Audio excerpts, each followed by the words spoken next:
Ayo, what's up? Welcome back dito sa ating channel dito sa Malts TV. Alright, so tayo nagbabalik ulit mga babayan at ngayon ay pag-uusapan natin ang mga balitang ating nakalap. Imee Marcos o Senator Imee Marcos mga kababayan, tuluyan na pong kumalas no, sa bagong alyansa ng bagong Pilipinas mga kababayan. No? Grabe itong nangyari ngayon kay Senator Imee Marcos. No? Nakakailang proclamation rally pa lang sila. Ngayon kumalas na po siya no, sa alyansa ng bagong Pilipinas. Matapos nga po mga kababayan na magkaroon ng Senate hearing sa pagkakahuli dito kay dating Presidente Rodrigo Duterte mga kababayan. Anong masasabi niyo dyan no, sa pagkalas na yan ni Senator Imee Marcos sa alyansa ng bagong Pilipinas? Bakit kaya? No? Bakit niya kaya nagawa yan? Tuluyan na bang nasira no ang relasyon no ng ating senadora Imee Marcos at ng Pangulong Bongbong Marcos? No? Ano sa palagay ninyo mga kababayan? I-comment sa ibaba ang mga opinion na natin yung pag-usapan, right? So yan muli, mga kababayan, aking hinihiling sa inyo sa mga bago pa lang po dito sa ating channel. Please don't forget to subscribe, like, share, at comment dyan sa comment section mga kababayan. Alright? At syempre, palagi po nating hinihiling sa inyo, 1 view, 1 like po sana. Like naman po ang ating video ngayon. Maraming salamat po sa inyong suporta mga kababayan. Alright, so alamin natin, anong dahilan?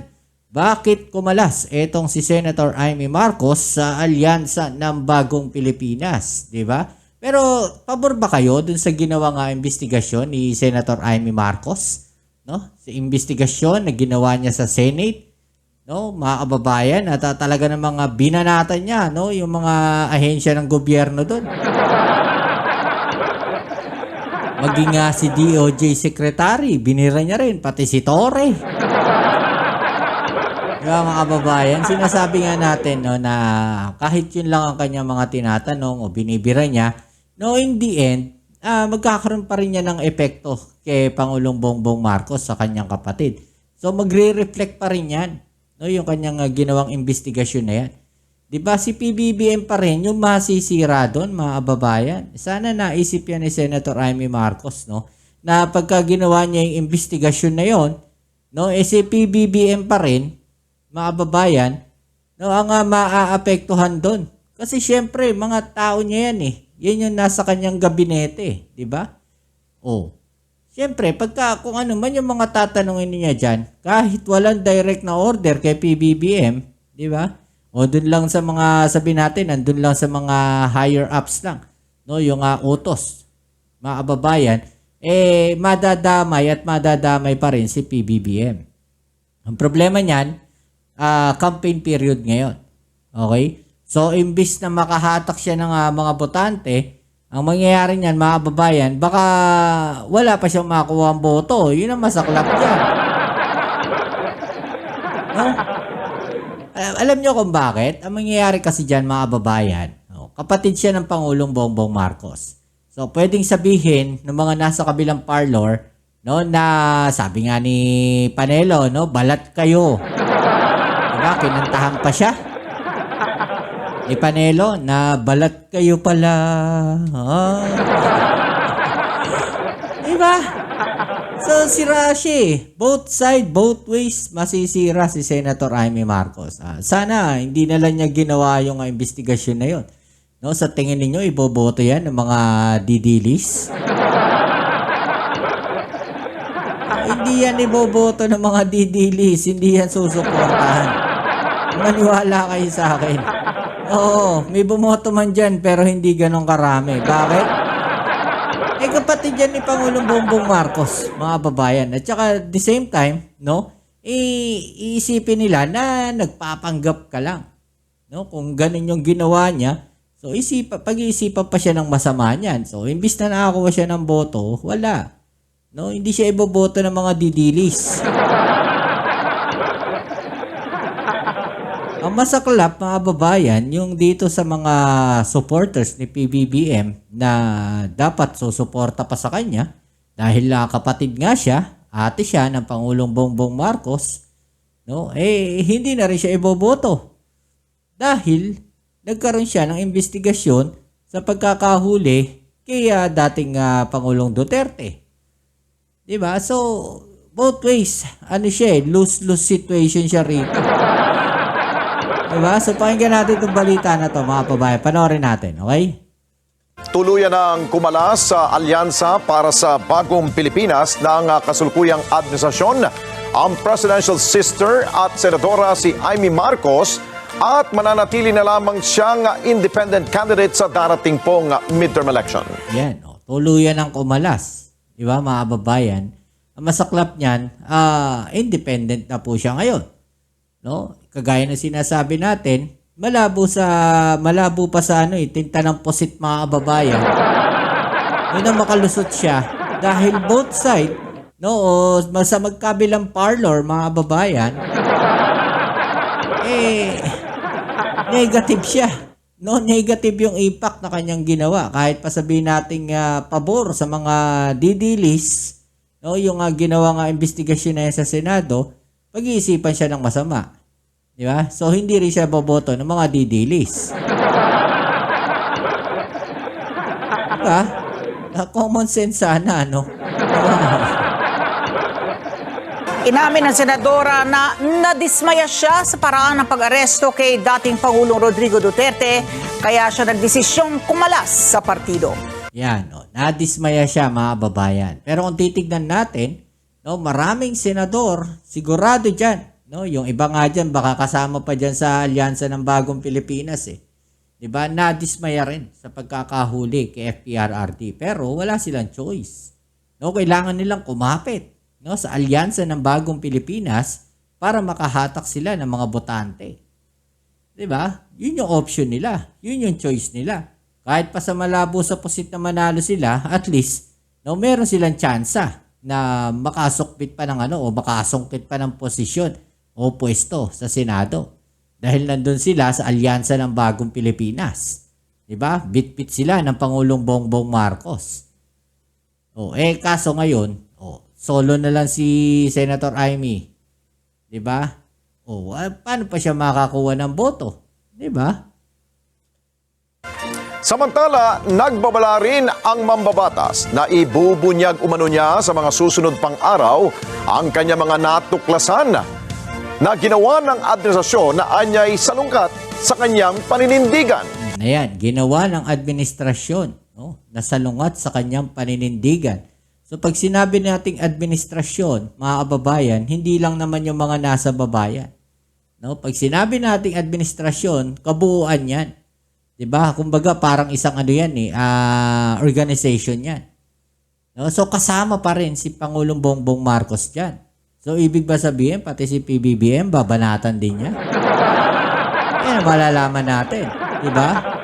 So, ano na to? Hindi na tubig laban sa dugo to, mga babayan. No? Dugo sa dugo na to.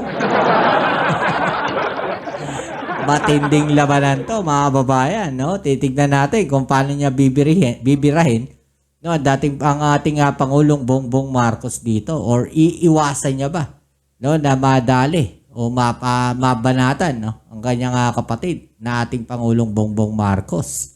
No, diyan natin makikita yan, no, kung gaano katibay talaga itong si Senator Amy Marcos. Kunin natin ang live report ni Mean Corbera. Mean.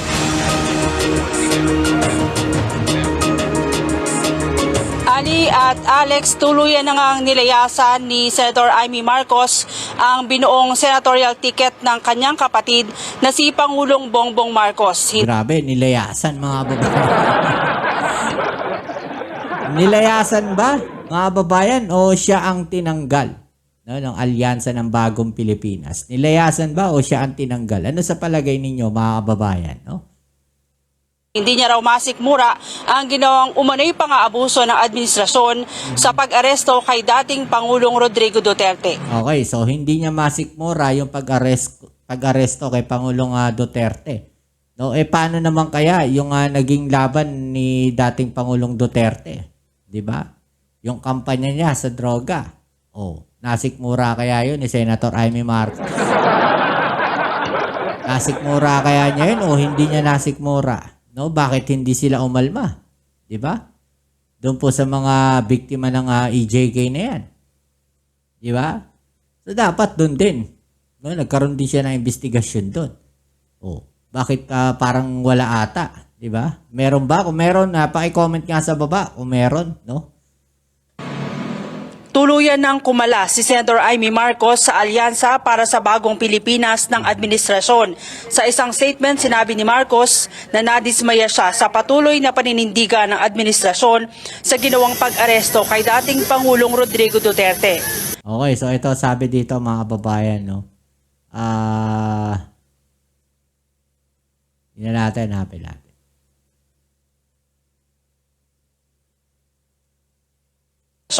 Sa isang statement, By repeatedly invoking executive privilege and the sub judice rule during the Senate's hearing last week, the government witnesses appeared to be hiding essential facts. No, ibig sabihin, may itinatago daw, no? Etong mga government agencies na to, no? Kagaya ng sila Torre, di ba? O si Secretary ng DOJ, Remulla, di ba? So, parang ganun yung kanya sinasabi niya dito, no? May pinagtatakpan sila ng mga mahalagang facts, mga kababayan, no? Ano naman kaya yung mga yon? sinabi ni Marcos na Beyond their constant narrative that the Philippines was simply complying with its international commitments. So parang sinasabi niya dito mga kababayan na beyond, no, dun sa pag-comply natin sa commitment natin sa Interpol, meron pang mas malalim na agenda. Yun yung sinasabi dito ni Senator Amy Marcos.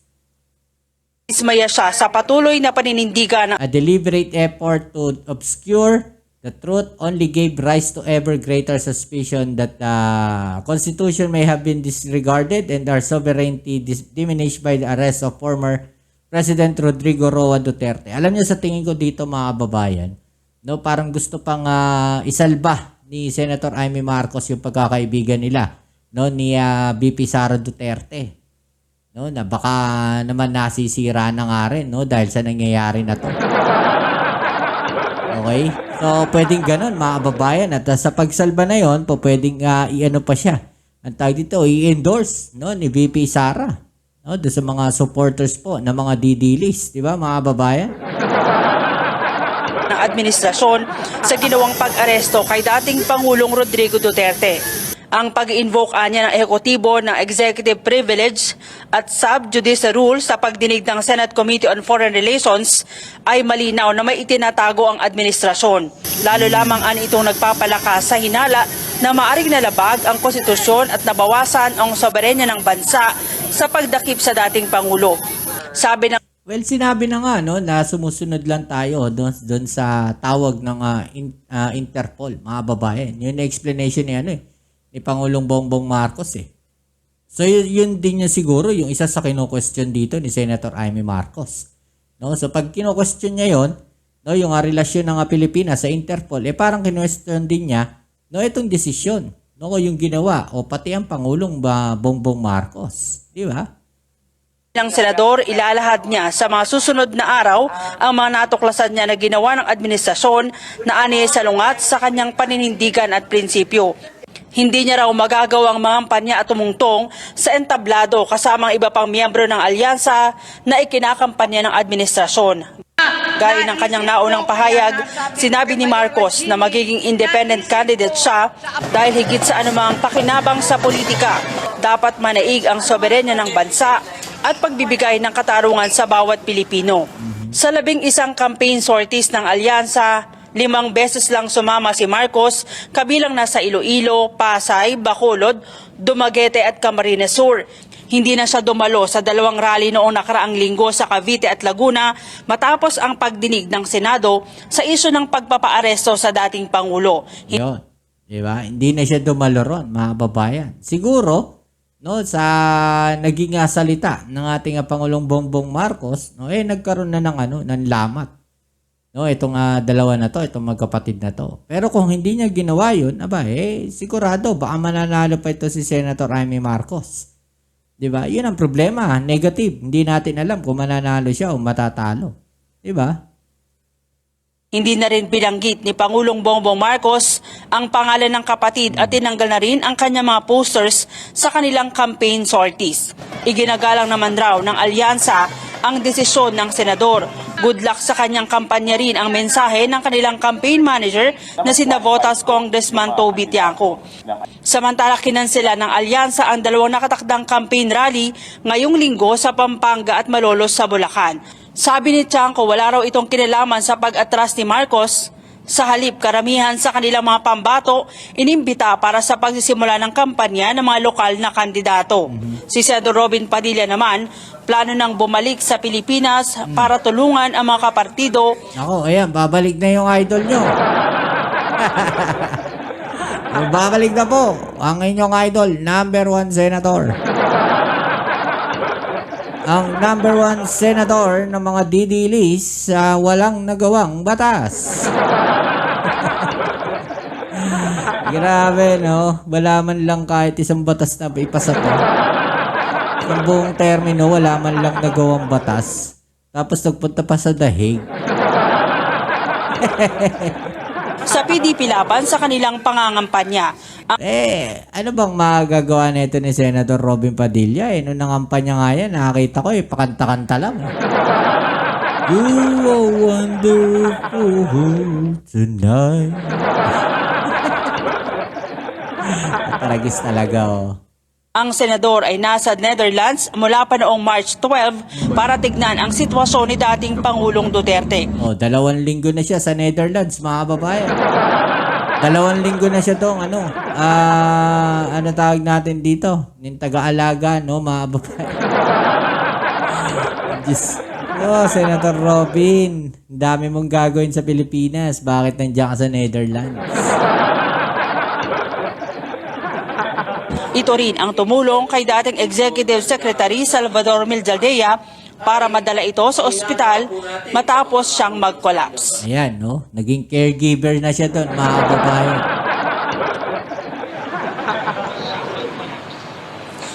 Alex, sa pinakahuling survey ng SWS, si Senador Marcos ay nasa pang-16 na posisyon sa mga kumakandidato sa pagkasenador. Bukas, inaasahan siyang magsasalita ulit sa publiko sa pamamagitan niya na kanyang ipinatawag na press conference. Ayan, no? Lagapak siya, mga babae. Pang-16. Labas siya doon sa bilang. Alex. Okay, kanina nga, bagamat natanong natin ang ilang mga kapartido ni dating Pangulong Duterte na sa PDP laban slate, pero tumanggi silang magbigay ng anumang mga reaksyon tungkol po dyan sa pagkalas ni Senadora Amy Marcos. Sa tingin ba ni Senadora na ang kanyang pagkalas ay maaring tumaas ang kanyang survey sa ginawa nito? Natanong na ba natin siya? Yan ang itatanong natin sa kanya bukas, Alex. Pero may mga ugong din na balak siyang ampunin ng PDP laban. Pero wala pang opisyal na mga pahayag tungkol dyan. Nako, baampunin daw ng PDP. Yan, mga kababayan, ha? O kayo, anong masasabi ninyo dyan, mga kababayan? I-comment sa ibaba ang mga opinion na natin yung pag-usapan. Alright? Yan, muli maraming salamat sa lahat ng mga patuloy na kasuporta dito sa ating channel. Kita-kits tayo sa ating next video upload. Ito muli ang inyong Kuya Mops. It's the Mops TV. Peace and hell.